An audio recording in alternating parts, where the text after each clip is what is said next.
ನೋಡಿ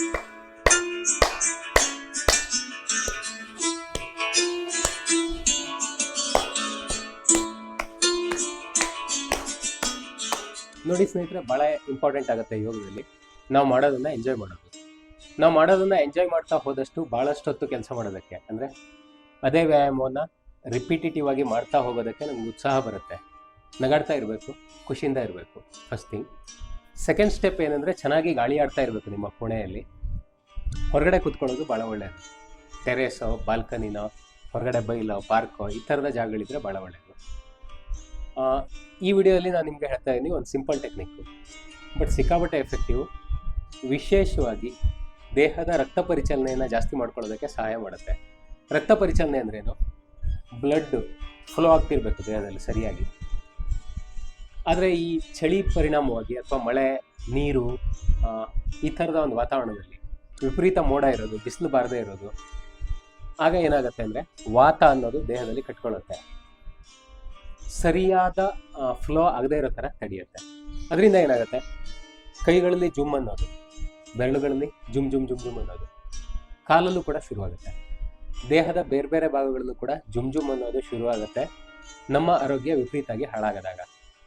ಸೊ ಈ ಥರದ ಒಂದು ಸರ್ಕ್ಯುಲೇಷನ್ ಡಿಸಾರ್ಡರ್ನ ನಿವಾರಿಸೋದಕ್ಕೆ ಭಾಳ ಒಳ್ಳೆಯ ಟೆಕ್ನಿಕ್ ಅಂದರೆ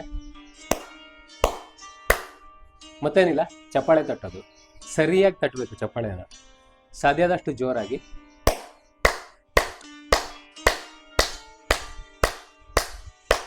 ಈ ಥರ ಫೀಲ್ ಆಗುತ್ತೆ ನೋಡಿ, ಬಿಸಿ ಫೀಲ್ ಆಗಬೇಕು ಕೈಗಳಲ್ಲಿ. ಚಪ್ಪಾಳೆ ತಟ್ಟೋದಂದ್ರೆ ಆ ಥರ ಇರಬೇಕು. ಕೈಗಳು ಕೆಂಪಾಗ್ತಿದ್ದಾವೆ, ಭಾಳ ಒಳ್ಳೆಯದು. ಇದು ಕೆಂಪಾದಷ್ಟು ಒಳ್ಳೆಯದು.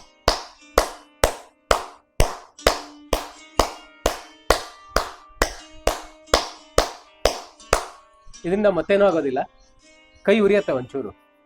ಜೋರಾಗಿ ಹೊಡೆಯೋದ್ರಿಂದ ಕೈ ಒಂಚೂರು ಉರಿಯುತ್ತೆ. ಬಟ್ ನೆನ್ಪಿಡಿ, ಈ ಕೈ ಉರಿಯೋದಿದೆ ನೋಡಿ, ಇದೇ ನಿಮ್ಮ ಬ್ಲಡ್ ಸರ್ಕ್ಯುಲೇಷನನ್ನು ಸರಿಯಾಗಿ ಮಾಡೋ ವಿಧಾನ ಆಗಿರುತ್ತೆ. ಫಾರ್ ಎಕ್ಸಾಂಪಲ್, ನಿಮ್ಮ ದೇಹದ ಗ್ರಂಥಿಗಳಿರ್ತವೆ ಇದರಲ್ಲಿ. ಅಪ್ಪರ್ ರೆಸ್ಪಿರೇಟರಿ ಸಿಸ್ಟಮ್ ಇರುತ್ತೆ ಕೈ ಬೆರಳುಗಳ ತುದಿಯಲ್ಲಿ.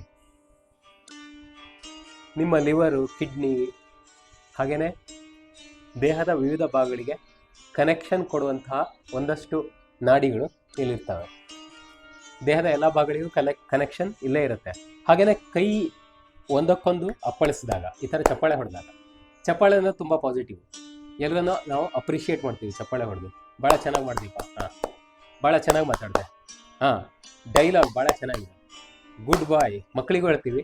ಸೊ ಇದೇ ಥರನೇ ನಾವು ಕೂಡ ನಮಗೆ ನಾವು ಎನ್ಕರೇಜ್ ಮಾಡ್ಕೊಳ್ಳುವಂಥದ್ದು, ಪಾಸಿಟಿವ್ ಆಗಿ ಲೈಫನ್ನು ತಗೊಂಡೋಗೋದಕ್ಕೆ ದಾರಿಗಳನ್ನ ಹುಡ್ಕೊಳ್ಳುವಂಥದ್ದು, ಇದೆಲ್ಲ ಮಹಿಮೆ ಇರೋದು ಚಪ್ಪಾಳೆ. ಸೊ ಈ ಒಂದು ಕ್ಲ್ಯಾಪ್ ಅಂದರೆ ನಾನು ಹೇಳೋದು ಒಂದು ಕ್ಲ್ಯಾಪ್ ಅಲ್ಲ, ಒಂದು 10-20 ಆದರೂ ಹೊಡಿಬೇಕು ನೀವು. ಹಾಗೆಯೇ ಜೋರಾಗಿ ಹೊಡಿಬೇಕು. ಬರೀ ಈ ಥರ ಸದ್ದು ಬರದೇ ಇರೋ ಥರ ಹೊಡೆದ್ರೂ ಯೂಸ್ ಆಗಲ್ಲ. ಸದ್ದು ಬರಬೇಕು, ಸದ್ದು ಚೆನ್ನಾಗಿ ಬರಬೇಕು, ಅಷ್ಟೇ ಸಾಕಾಗೋದಿಲ್ಲ. ಒಂಚೂರು ಈ ಥರ ಕೆಂಪಾಗಬೇಕು, ಹಸ್ತ ಕೆಂಪಾಗಬೇಕು ನೋಡಿ, ಬಿಸಿ ಫೀಲ್ ಆಗಬೇಕು, ಉರಿ ಫೀಲ್ ಆಗಬೇಕು, ಆ ಥರ ಹೊಡ್ಕೋಬೇಕು ನೀವು. ಆಗ ಸರ್ಕ್ಯುಲೇಷನ್ ಡಿಸಾರ್ಡರನ್ನು ನಿವಾರಣೆ ಮಾಡುವಂಥ ಒಂದು ಶಕ್ತಿ ನಿಮಗೆ ಬರುತ್ತೆ. ಅಂಥ ಒಂದು ಮಹಿಮೆ ಈ ಕ್ಲ್ಯಾಪ್ಗಳಲ್ಲಿದೆ. ಹಾಗೆಯೇ ನೋಡಿ, ಕ್ಲ್ಯಾಪ್ ಕೈಗೆ ಹೊಡ್ಕೋತೀರಾ, ಈ ಥರ ಕೂತ್ಕೊಳ್ಳೋದು. ಬಲಗಾಲ ಮೇಲೆ ಎಡಗಾಲು ಅಥವಾ ಎಡಗಾಲ ಮೇಲೆ ಬಲಗಾಲು, ಯಾವ ಥರ ಕನ್ವೀನಿಯೆಂಟ್ ಆಗುತ್ತೋ ಆ ಥರ ನೀವು ಕೂತ್ಕೋಬೋದು. ಕೂತ್ಕೊಂಡು ಕಾಲು ಪಾದಕ್ಕೆ ಹೊಡ್ಕೋಬೋದು ಈ ಥರ.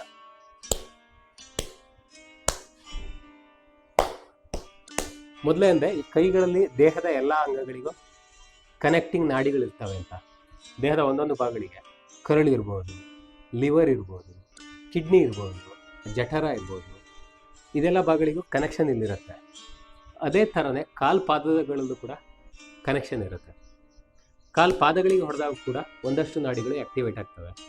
ಕಾಲು ಜುಮ್ ಅನ್ನಲ್ಲ, ಕೈಗಳು ಜುಮ್ ಅನ್ನಲ್ಲ. ಆ ಥರದ ಒಂದಷ್ಟು ಒಳ್ಳೆ ಪರಿಣಾಮಗಳನ್ನು ಈ ಕ್ಲ್ಯಾಪು, ಅಂದರೆ ಕಾಲುಗಳನ್ನು ಕ್ಲ್ಯಾಪ್ ಮಾಡೋದು ಉಂಟು ಮಾಡುತ್ತೆ.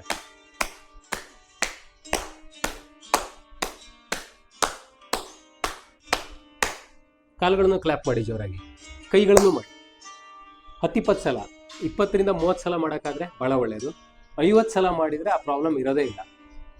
ಸಾಧ್ಯ ಆದಷ್ಟು ಬಾರಿ, ಅಂದರೆ ಎಷ್ಟು ಮ್ಯಾಕ್ಸಿಮಮ್ ಆಗುತ್ತೋ ಅಷ್ಟು ಬಾರಿ ಮಾಡಿ, ನಿಧಾನಕ್ಕೆ ಶುರು ಮಾಡಿ, ಒಂದು 4-5 ಸಲದಿಂದ ಶುರು ಮಾಡಿ, ಆಮೇಲೆ ಗ್ರ್ಯಾಜುವಲಿ ಇನ್ಕ್ರೀಸ್ ಮಾಡ್ತಾ ಹೋಗಿ, ಒಂದು 40-50ವರೆಗೆ ತೊಗೊಂಡೋಗಿ. ಸಾಧ್ಯ ಆದರೆ 100 ಟೈಮ್ಸ್ ಮಾಡಿದರೂ ಏನೂ ತೊಂದರೆ ಆಗಲ್ಲ. ಕೈ ಬಿಸಿ ಆಗ್ಬೋದು, ಒಂಚೂರು ಉರಿ ಆಗ್ಬೋದು ಅಷ್ಟೇ, ಅದು ಬಿಟ್ಟು ಬೇರೆ ಏನು ತೊಂದರೆಗಳು ಇರೋದಿಲ್ಲ. ಹಾಗೆಯೇ ಕೆಲವರಿಗೆ ಸ್ಕಿನ್ ಪ್ರಾಬ್ಲಮ್ಸ್ ಇರ್ತವೆ, ಈ ಹಸ್ತದ ಸ್ಕಿನ್ನಲ್ಲಿ ಪ್ರಾಬ್ಲಮ್ಸ್ ಇರ್ತವೆ, ಕಾಂಟ್ಯಾಕ್ಟ್ ಡರ್ಮಟೈಟಿಸ್ ಥರದ್ದು ಅಥವಾ ಬೇರೆ ಪ್ರಾಬ್ಲಮ್ಗಳು, ಅವು ಕೂಡ ನಿವಾರಣೆ ಆಗ್ತವೆ ನೀವು ಸರಿಯಾಗಿ ಜೋರಾಗಿ ಕ್ಲ್ಯಾಪ್ ಮಾಡ್ತಾ ಹೋಗಿ. ಹಾಗೆಯೇ ನಿಮ್ಮ ಹಲವಾರು ಸಮಸ್ಯೆಗಳಿಗೆ ಪರಿಹಾರವನ್ನು ಕಂಡುಕೊಳ್ಳಿ ಅಂತ ಹೇಳ್ತಾ ವಿಡಿಯೋನ ಎಂಡ್ ಮಾಡ್ತಿದ್ದೀನಿ. ಹರಿ ಓಂ. ನಮ್ಮ ಚಾನಲ್ಗೆ ಸಬ್ಸ್ಕ್ರೈಬ್ ಆಗೋದಕ್ಕೆ ಮರಿಬೇಡಿ.